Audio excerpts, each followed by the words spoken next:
I mean, if that's not a huge win for this Toronto Blue Jays team, only getting 3 hits, I don't know what else is.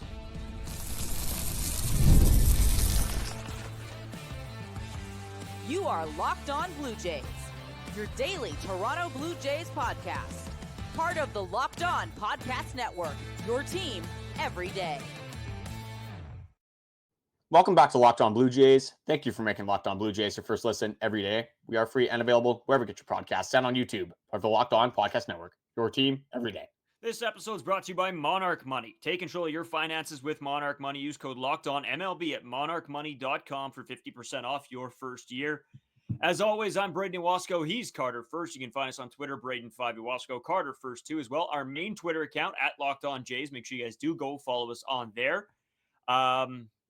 And then our Twitter and our Instagram at Locked On Blue Jays as well. If you're new here to YouTube or you're listening anywhere else, make sure you guys head over to the YouTube page and hit the subscribe button there so you guys can get notified whenever we go live. We have posts, we have podcasts, we have videos. Sort of the whole ordeal is right there on YouTube, readily available for you guys, and it's free. So might as well. Big win. Big win.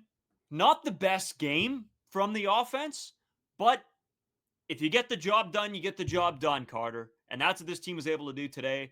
And yeah, that was huge, wasn't it? Yeah, it's the power of the home run ball. You don't need a ton of hits when you're hitting home runs. And you get it from two guys that you've been asking for the power from the entire season. Vladimir Guerrero Jr. doing it in the first inning. Doesn't even necessarily barrel up that baseball. Kind of catches off the end of the bat, but that still was a no-doubter as soon as we saw that swing. Had a good feeling that it was going to get out of the ballpark. And then Anthony Santander, a guy that we kind of talked about on the last episode. What needs to change? What does he have to do? And that it was the second inning where we saw Andrus Santander swing, and I showed you the reflex. You missed the last swing of that strikeout, and golf swings look better than what Andrus Santander did on that pitch. So again, not a great at bats throughout the entirety of this game, but a huge bounce back hit, huge bounce back swing. All it takes is one sometimes when it's a guy like Anthony Santander. You get one massive swing like that, and obviously it elevates the Toronto Blue Jays over the San Diego Padres 3-0. Dylan Cease is still so good. Like this, a little bit of this you got to chalk up to just Dylan Cease being an absolute dog. The ERA is a little bit inflated based off of some of his starts at the start of the season. Did not look good in his first 3 starts, but after that has really dialed it in. You look at the baseball savant, he's still getting lots of whiffs. The fastball wheel obviously playing sitting around 96, 97 in this game today. A lot of good pitches. The slider is one of his best pitches as well. Dylan Cease, very good pitcher and a very good win to get against a very good San Diego Padres team. Yeah, no, it's huge. And yeah, you can't take anything away from Dylan Cease. And you know, I think they even said it on the broadcast last night. They said he's fantastic. You see the slider just absolutely eat guys all night long. And there's nothing else you can say but that he is a great pitcher, and he is. Carter, that Anthony Santander strikeout was one of the worst things I've seen. It was bad. But then he goes and hits the home run, and I think you saw a ton of relief, not only from Anthony Santander himself. He's looking to the heavens, and then they pan the camera to Vlad, and Vlad's up in arms looking at the heavens as well, because I think everybody on this team knows that when Santander is at his best, he is a fantastic player for this team. But we really haven't seen him at his best. So I think everybody's just sort of waiting for him to really get things going. And maybe this is the start. Maybe it's not. But, man, you got to hope so. Yeah, they're going to call him 6th hole Santander. Maybe that was just the key. Move this guy down in the lineup, take a little bit of that pressure off. And then Anthony Santander obviously launches the baseball. That gets out of here in a hurry. And a 2-run home run. Nice to see that it wasn't just a solo shot as well. Gave the Blue Jays a little bit of leeway with their pitching. Obviously, they did not need it whatsoever because, oh my God, Chris Bassitt. Unbelievable start from Bassitt. I know that the Seattle Mariners did kind of beat up on the Padres as well. I think it's been 16 innings now. It might be 15. It's been a long time since the San Diego Padres have scored a run. So kind of some good timing here with San Diego coming to town. Their offense not necessarily clicking up to their par with all the talent that they do have throughout this lineup. But you cannot take anything away from Chris Bassitt. The command was debatably the best that he's had it all season. Was picking corners, threw the cutter very well in this start today. Was able to locate extremely well when you have Chris Bassitt, when you have 7-8 pitches and you're locating all of them and they're playing off each other very well. That is exactly what you need from a Chris Bassitt start. And it's just from your starting pitching in general. We talked about it on the last episode, how the starting pitching hasn't necessarily been up to par for the majority of the season. Chris Bassitt has not been one of the problems in that sentiment. He has been, for me, by far the best pitcher on this team up to this point, and he will continue to dominate, especially with a guy in a contract year. Yeah, you needed him, right? I think we talked about this last episode of this team not necessarily having a specific number one guy. And I was talking about how it needs to be sort of by committee with this group, right? You do have a capable pitcher in Kevin Gausman. You do have a capable pitcher in Jose Berrios. And that's an understatement for those two guys. Chris Bassitt, I think you saw at the end of last season sort of be defeated by the season itself. Not necessarily that he is having the worst year. I think he was just mentally done. And he came in. I think he saw the moves that were made in the offseason. He saw what this team can be. And you're seeing a Chris Bassitt that is motivated to win and is motivated for that next contract. And he has been outstanding, Carter. And this is a guy we talk about, obviously not the hardest thrower in the world, but man, he can get things done. And I always go and have the argument with some people, right? Because you see the Paul Skeens and all these young guys come up and they just want to throw 100. That's it. They're like, hey, if you can get the velo going, everything else will fall into place. But man, it is so nice seeing a pitcher throw a ton of stuff, because that is another way that these guys can get it done. The odds are they avoid more injuries. Chris Bassitt is a notorious guy for avoiding injury. Knock on wood. Let's not put that out in the universe. Yeah. But at the end of the day, these are the type of guys that you need. And when they're on and their stuff is working, these are types of pitchers you can build around. But it does. It brings a little more fluctuation to the game because you don't know necessarily from season to season if their stuff is going to be on or not, or for certain stretches.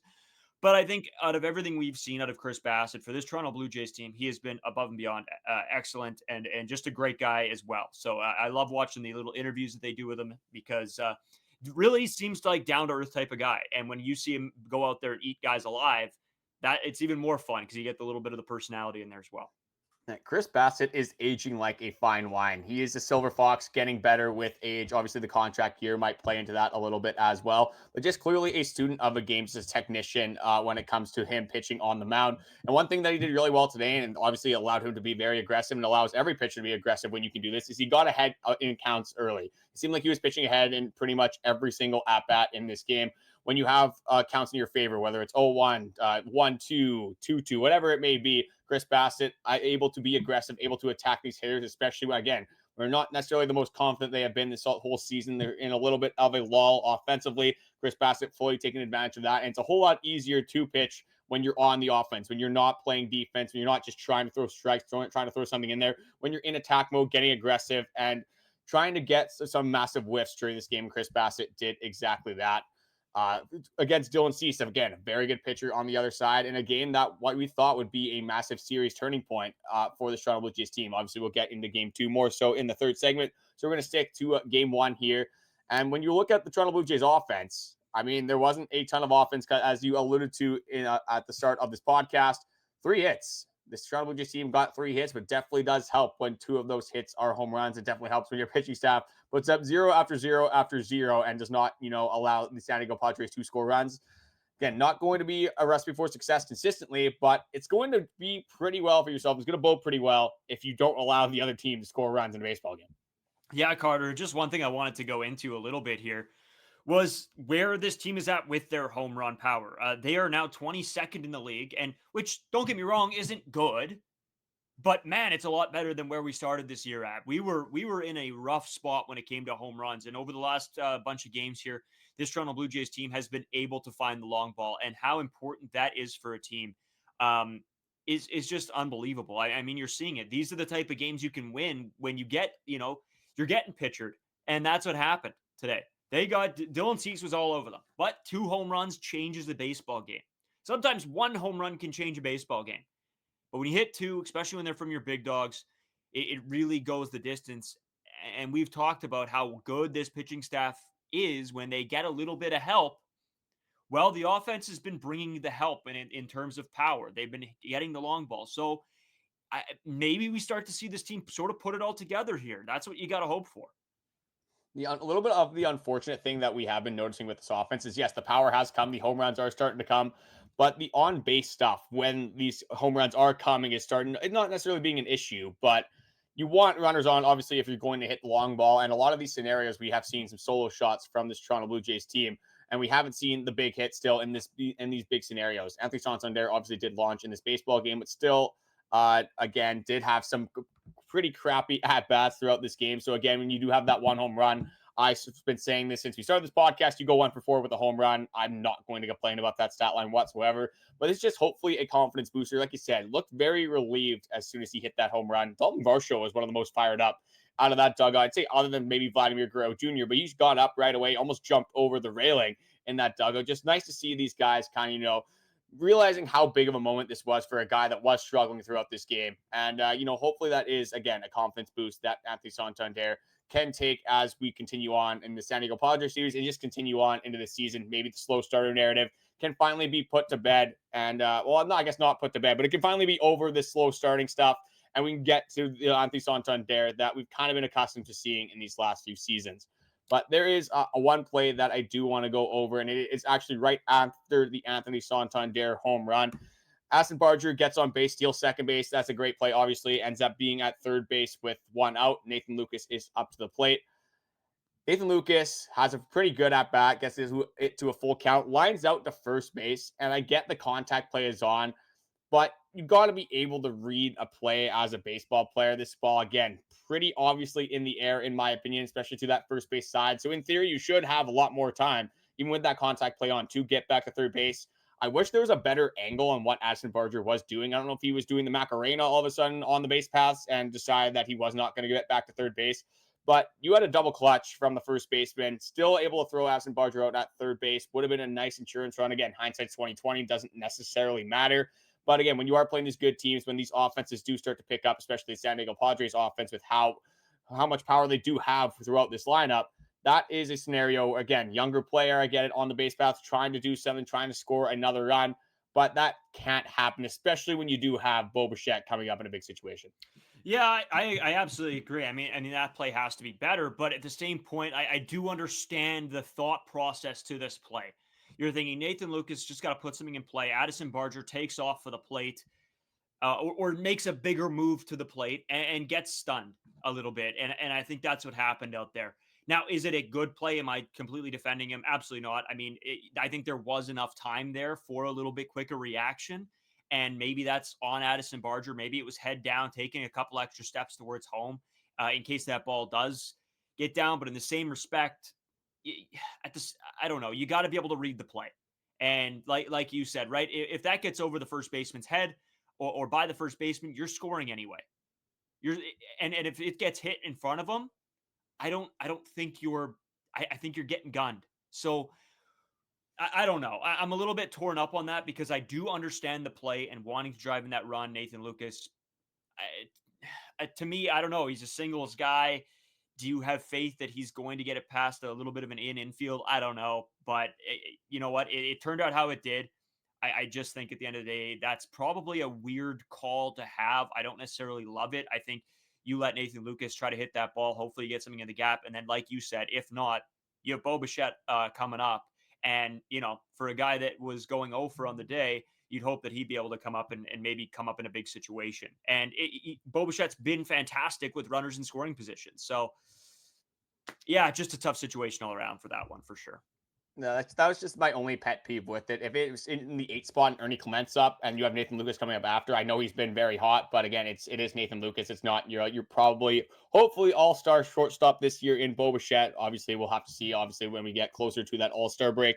But again, I have a lot more faith in Bichette than I do in a guy like Nathan Lucas. So again, just because Bichette was the guy that was on deck in a big scenario, like you said, he has been good with runners in scoring position.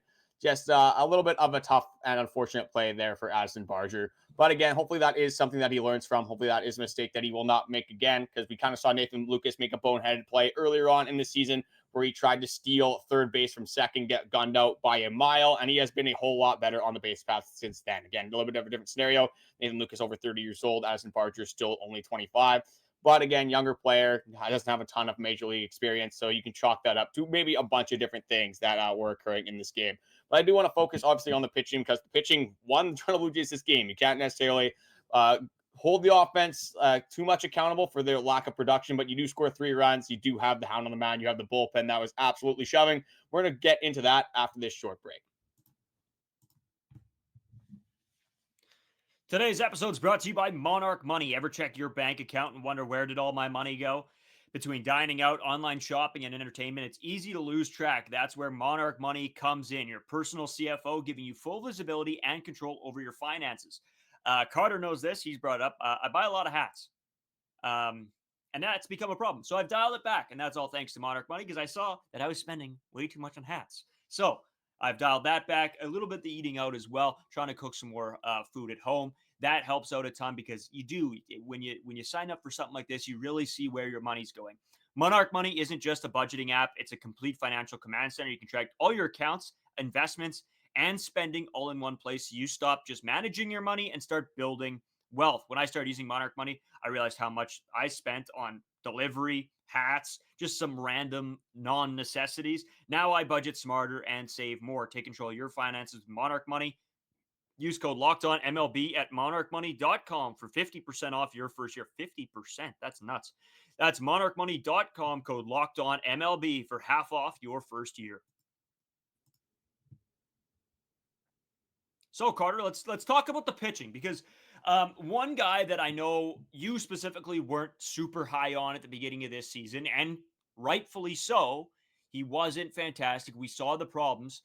But Yariel Rodríguez, and don't get me wrong, a ball gets pretty much blasted off him, and Nathan Lucas makes a nice play. And I know we've talked about Bassitt already, but just how Yariel Rodríguez has been as of late has really been a surprise to the both of us, I would think.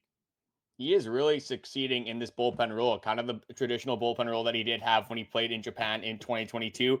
And you can tell he's just letting the fastball lead, does not have to, be stocked up and ready to go for 4, 5, 6 innings. He can kind of just put it all on the table for the 1 or 2 innings that he is in the game for. And right now we're seeing John Schneider be a little bit more comfortable putting this guy in higher leverage situations. Comes in the 8th inning in this baseball game and really makes quick work through this San Diego Padres lineup. And he went 9-1-2. So he did have Luis Arias. He did have Fernando Tatis. That ground ball swing he got from Fernando Tatis was absolutely disgusting. He just looked very uncomfortable in the batter's box during that at-bat. Again, the stuff has always been there for Yariel Rodríguez. You see it in the slider. You see how the fastball plays. Again, sitting at like 97 on the fastball coming out of the bullpen. And this was a discussion that I did want to bring up on the podcast right now because when you look at the starting rotation, you look at this bullpen, there's a lot of arms you trust in the bullpen right now. I'd still say Jeff Hoffman, you got to trust, obviously. I know there has been some hiccups recently. Same thing with Yimi Garcia, but still have to have a lot of trust in this guy. Mason Floridi's been very good. Brendan Little's been very good. There's some injury updates that we're going to go into. But Nick Sandlin should be relatively close to coming back. Now you do have Yariel Rodríguez. Erik Swanson will be thrown into this mix. Ryan Burr will be thrown into this mix. Again, there is a lot up in the air for Max Scherzer. So where I'm getting at with this is that right now you have a fairly decent amount of bullpen depth. You have a bunch of guys in this bullpen that you do trust right now. Whereas the starting rotation, you still have Kevin Gausman, you still have Jose Berrios, you still have Bassitt. But like we said in the last podcast, Don Francis has not been very good this season, is giving up a ton of long balls. And Eric Lauer has been fun to watch so far, but again, how consistent can this guy be? So this is kind of the thing I'm going to bring up here. At this point, maybe not right now, maybe it's sometime down the line. Again, this does probably have to do with where Max Scherzer is at in his recovery time, but would you be okay with moving Yariel Rodríguez back to a starting role? And if Bowden Francis continues to struggle, maybe you do throw him in the bullpen. Is that a good idea for the Toronto Blue Jays team, the way things are going right now? No, I don't like that at all. I think if anything, you gotta have trust in Bowden here. I know that things haven't been unbelievable, but unless it completely goes down the toilet, I think you have to rely on him as a 4-5 guy. And then right now, what you do for that 5th spot is you either roll Eric Lauer into a sort of an opening role, I want to say, or get as much as you can out of him, and then you roll right into Yariel Rodríguez and some of the other guys that you trust in the pen. And you hope that your offense can show up enough to make sure that you don't have to burn other guys in other games for an extended period of time. Now, maybe the question should be, do you roll Bowden Francis and then Yariel Rodríguez right after the next day, or the bullpen day the next day?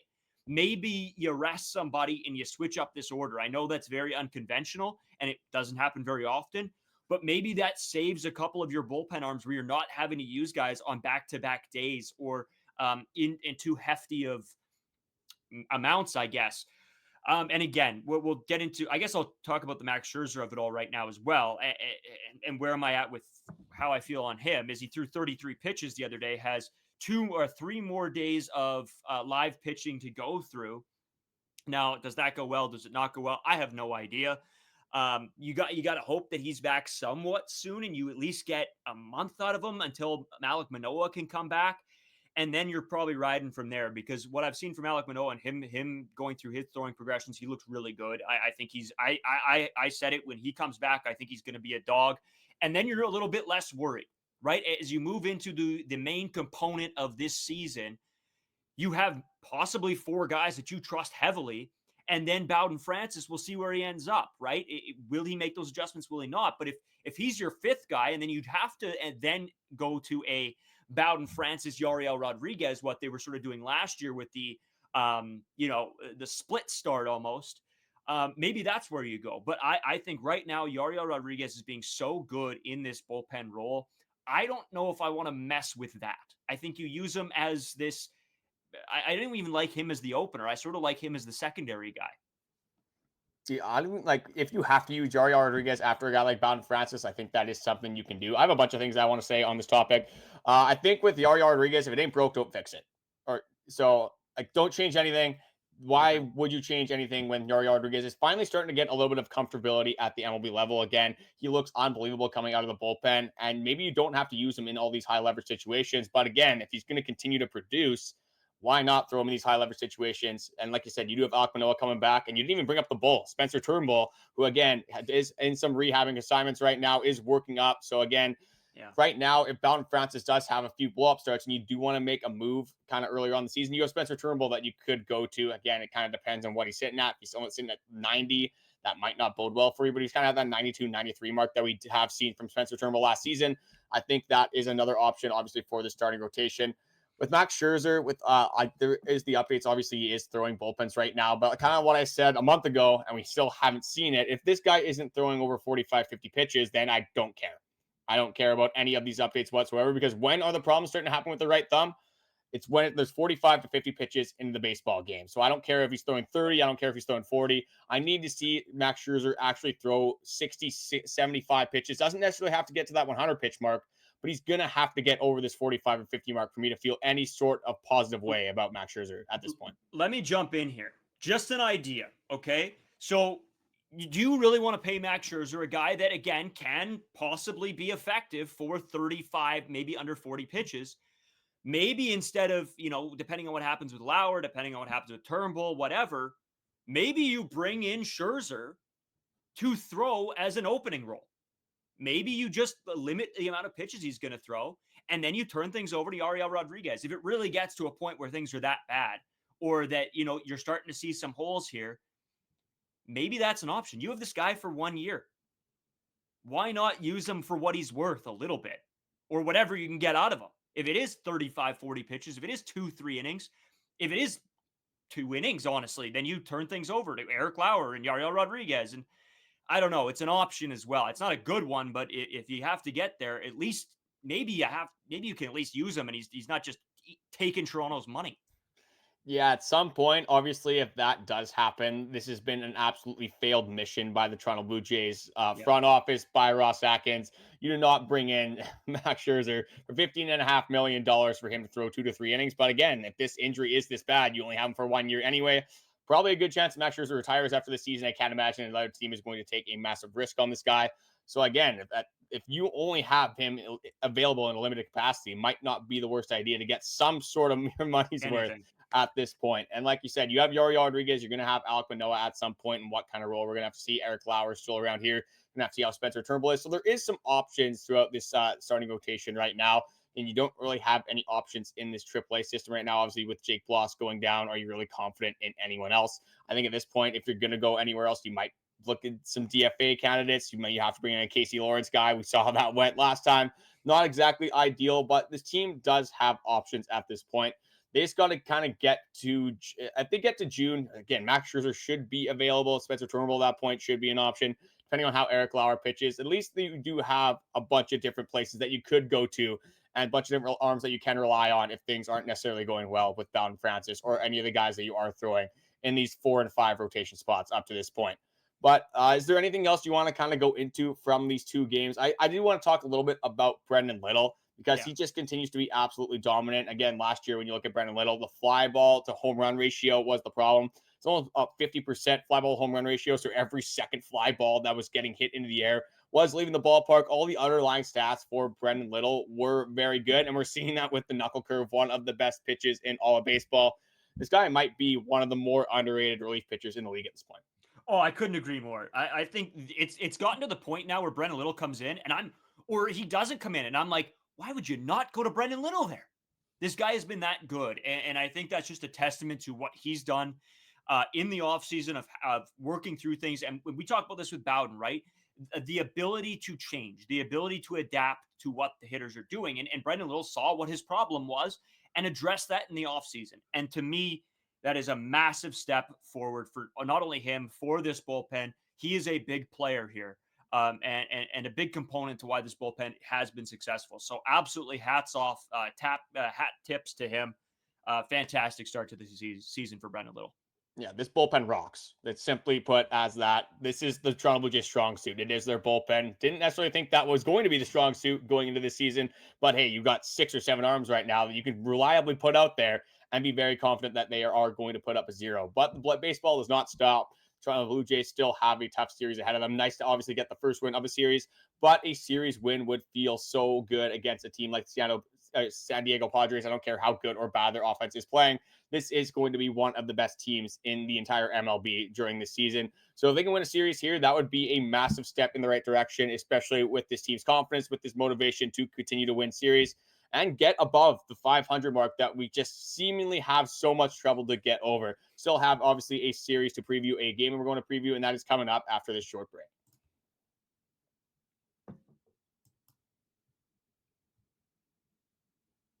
So, Carter, I guess the big question now is they've done what you said needed to happen, was take game 1.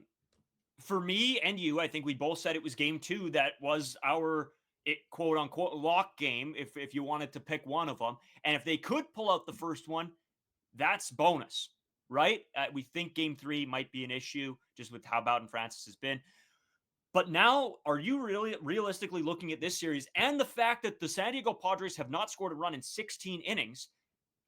Are you confident that this baseball team can now go on and win this series? I think if you are going to win this series, I think you do have to win game 2. I'm not convinced that Randy Vasquez is that good. Again, the stats have been pretty solid this season, but if you're looking at the pitching matchups, this is the one that you would want. I'm not going to say it's a lock whatsoever, but I think this is easily your best pitching matchup on paper. Kind of depends on what Kevin Gausman is going to give you. Again, has been a little bit inconsistent recently, but again, when you have a struggling Padres team right now, this would be a very good game to take advantage of, especially again when you do have Bowden Francis, who has been struggling on the mound a little bit in these last few starts. So again, I don't necessarily think you want to rely on a Bowden Francis quality start in that game. And you don't want to rely on winning that baseball game to win the series. You want to take it now. You want to win against, I think, a fairly gettable pitcher in Randy Vasquez. So hopefully this offense can continue to kind of shine, continue to hit the home run ball. Again, you don't necessarily need 7, 8, 9, 10 hits. If you can hit multiple home runs in baseball games, that's what this team has been doing.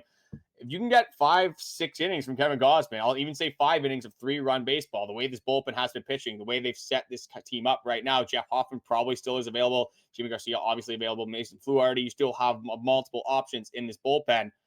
They're in a good spot right now. Let's just see if they can play consistent baseball and have a cohesive unit and win a massive series against this Padres team. Yeah, this would be huge. And again, the San Diego Padres, that was their 4th straight loss. So this is a time you're getting a good team in a little bit of a, I don't want to say slump, but slump. So take advantage. You got to go out there. You got to bring the bats because like you said, I think you're hoping that Kevin Gausman's going to bring you a good day. So I think you really got to take advantage of this. And we'll see. We'll see what kind of baseball team rolls out there later on today as you guys listen to this podcast. So again, let us know. How do you guys feel? How do you guys feel about this last game? Are you happy that they were able to get this win against a good baseball team? Carter, I did go 2 for 2 in fantasy this week as well. I did want to throw that in there in my friends league and in the Locked On Blue Jays league. So shout out me. First time ever. I think I've won in both leagues. Not a good stat. Yeah, I guess I'll address the elephant in the room. We're undefeated no more. Unfortunately, did take a loss. It's been a little bit common. I think the last 3 weeks I've kind of been, on the ropes a little bit in fantasy. Did get I'm not going to say a lucky win because I did score, I think, over 200 points, but definitely was not expected. But again, it's fantasy. You're going to go through highs. You're going to go through peaks. You're going to go through valleys. It's not always going to be the best brand of baseball. But I think I set myself up pretty well so far. Starting the season 7-1, and again, still going to play Braden one more time this season. So at least put one free win on the docket there. One thing I quickly want to go over again is just some more injury updates. Max Scherzer, Nick Sandlin, obviously both through bullpen sessions. Andrus Gimenez should be a few days away, probably back near the end of this week. And then relievers Ryan Burr and Erik Swanson, will be pitching in one of Toronto's minor league affiliates. And that should be today, the day this podcast is released. This also depending on the weather. But you have some reinforcements coming back in. You have some guys that you can rely on down the stretch. This notion of overusing the bullpen was catching some sort of merit for some reason with the Toronto Blue Jays team. So if you have pitchers coming back now, you have 2-3 bullpen arms that will come back that aren't necessarily taxed. So that should bode well for the Toronto Blue Jays team, especially, again, if you don't get necessarily the starting pitching you want. Maybe this team goes with a bullpen day for a month or so. Again, it's not the most ideal scenario, but it is an option, especially with all these guys coming back from injury. Yeah. We'll have to see what happens again. And maybe a bigger conversation is when these two guys come back, who goes down? That's going to have to be a conversation as well. So maybe we'll tee that up for later on in the week when we start talking about the Erik Swanson and Ryan Burr return, Nick Sandlin return as well. What happens? Who are you okay with seeing get sent down? We'll have to have that conversation as the week continues. Stay tuned here, Locked On Blue Jays, for more Blue Jays content, updates, news all throughout the week. Carter, before we get out of here, anything else from you, or are you just ready for some more Blue Jays baseball against a good San Diego Padres team? Yeah, just ready for a series win. Hopefully taking advantage again of a little bit of a scuffling team, but just wanted to say thank you guys for the likes, comments. All the support recently has been much appreciated. We have noticed that about 76 of you guys are not subscribed. So you are tuning in, coming back, watching all the shorts, the podcast, any of the content that we do post. Obviously helps us out a ton. Also keeps all the content at the top of your page. Yeah, let's go win a series. Let's get some momentum, especially with the Tampa Bay Rays later on in this week. The Toronto Blue Jays always seem to struggle against the Rays, so having momentum on their side would be a massive bolster to this offense, to this starting pitching staff, and obviously just to this bullpen as well. I want to say one more time, thank you guys for watching, and we will be right back with you guys tomorrow.